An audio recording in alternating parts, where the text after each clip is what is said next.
question is what to look at when choosing a cloud service provider, and a good track record of the provider definitely is an important thing. We need to choose mature cloud providers. That's very comforting and very important thing.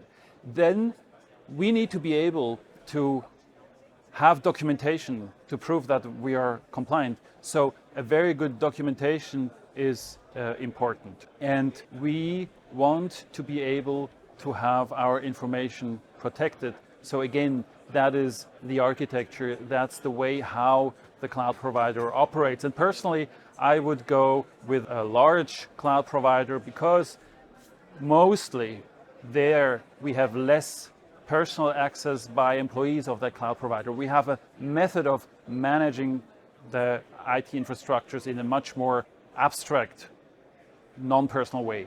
And that's assuring for me because then I don't need to deal with that personnel accessing information. Otherwise I would need to control them and bind them into non-disclosure agreements, etc. I don't want to do that.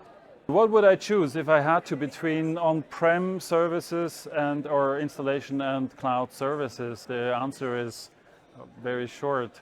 I'm not having enough funds to build strong on-prem services, so that would lead me to cloud services. The question to the regulation is whether cloud computing and attorney-client privilege is compatible. And I would say from a regulatory perspective, it is compatible.